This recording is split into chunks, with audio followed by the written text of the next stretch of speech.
हरे कृष्णा कृष्ण कृष्ण हरे हरे हरे राम राम राम हरे हरे। नमस्कार दर्शक बंधु, आज के आरेकटी नतून भिडियो आपनादेर जन्य। और आजकेर भिडियोय आमरा आलोचना करब आपनारा तुलसी गाछेर गोड़ाय भुलेओ एई चारटे जिनिस कखनोई देबेन ना। तबे की जिनिस देबेन ना, कोन कोन जिनिसगुलो तुलसीर कखनोई पछंद नय, आजकेर भिडियोय आमरा आपनादेर जानाबो। कारण एरकम भूल आपनारा प्रतिनियत करछेन, হয়তো জেনে করছেন, হয়তো না জেনে করছেন, তবে না জেনেই অনেকে ভুলগুলো করছেন। তাই আজকের ভিডিওটি একটু সতর্কবার্তা থাকছে, তাই একটু ভিডিওটি সময় দিয়ে স্কিপ না করে পুরোটা দেখুন।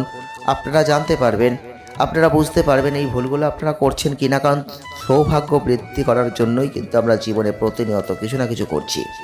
যেমন তুলসীর পুজো করছি, তুলসী গাছে জল অর্পণ করছি, তবে কিছু কিছু জিনিস আছে যেগুলো তুলসী গাছও পছন্দ করেন না। তাই মা তুলসী যেহেতু পছন্দ করেন না, তাহলে সেই জিনিস কখনোই তাকে অর্পণ করা যাবে না। তাহলে কি জিনিস সেখানে দিতে নেই, সেটা আমরা আজকের ভিডিওয় জানব। তুলসী গাছ যেমন স্বাস্থ্যের হাল বদলাতে কাজে লাগে, তেমনই ভাগ্যের যে খারাপ সময় সেটা কাটাতেও বিশেষ ভূমিকা পালন করে। কারণ হিন্দু ধর্ম অনুসারে তুলসী হচ্ছে নারায়ণের প্রতীক, আর অন্যদিকে শাস্ত্র মতে মনে করা হয় তুলসী হচ্ছে স্বয়ং মা লক্ষ্মীর রূপ। সনাতন ধর্মে পুজোর কাজে তুলসী ব্যবহারের উল্লেখ আছে। আর এই গাছের পাতা ছাড়া পুজো যেমন সম্পন্ন হয় না, তবে পুজোর কাজে যেমন তুলসীর ব্যবহার করা হয়, তেমনি তুলসী গাছকেও পুজো করার বিভিন্ন রীতিনীতি আছে। যে কোনো হিন্দু বাড়িতে তুলসী গাছ রাখার অবশ্যই নিয়ম রয়েছে। তার সঙ্গে বলা আছে সকাল থেকে সন্ধ্যা সেই গাছে জল দিতে, প্রদীপ জ্বালাতে। তাহলে বাড়িতে পজিটিভ শক্তির পরিমাণটা বেড়ে যায়, নেগেটিভ শক্তি দূর হয়। সৌভাগ্য বৃদ্ধি করার উদ্দেশ্যে আমরা তাই তুলসী গাছে বিভিন্ন রকম জিনিস কিন্তু অর্পণ করি, কিন্তু এমন কিছু জিনিস যেটা ভুলেও তুলসী গাছে দেওয়া যাবে না, এতে ভালোর বদলে ক্ষতি হবে। তাই সেই চারটে জিনিস কি আজকের ভিডিওয় আপনাদের জানাবো।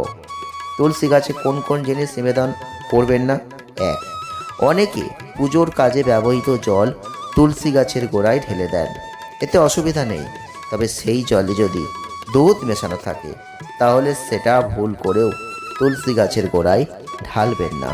দুধ মিশ্রিত জল তুলসী গাছের দেওয়া উচিত নয়, এতে গাছের সঙ্গে সঙ্গে আপনার বাস্তুরও ক্ষতি হবে। দুই, কোনো প্রকার কালো জিনিস তুলসী গাছে অর্পণ করা উচিত নয়। কালো তিল, কাজল, কালো কাপড়, এই কালো রঙের সমস্ত কিছুই তুলসী গাছ থেকে দূরে রাখতে হবে। ভুলেও এই গাছে এই সকল জিনিস দেওয়া যাবে না, এতে বাড়িতে নেগেটিভ শক্তির পরিমাণটা বেড়ে যাবে। তিন, আখের রস তুলসী গাছে অর্পণ করা যাবে না, এতে গাছের ক্ষতি হবে। আখের রস দিলে তুলসী গাছ শুকিয়ে যেতে পারে, এর ফলে নিজেদেরই ক্ষতি হবে। চার, বেলপাতা, ধুতুরো ফুল, আকন্দ ফুল প্রভৃতি শিবের পুজোর ব্যবহৃত জিনিসও তুলসী গাছে নিবেদন করা উচিত নয়। শাস্ত্র এটাই বলছে, শিবের অভিষেক করা জল তুলসী গাছের গোড়ায় কখনোই দেবেন না। তাই আজকের ভিডিওটি দেখার পর এই ভুলগুলো আর করবেন না, কারণ এই ভুলগুলো করলে আপনি কিন্তু নিজের ক্ষতি ডেকে আনছেন। তাই অবশ্যই সতর্কতা অবলম্বন করুন আর নিজের জীবনে পজিটিভিটি বাড়িয়ে তুলুন। ভিডিওটি কেমন লাগলো জানাবেন। দেখা হবে নেক্সট ভিডিও। ভালো থাকবেন।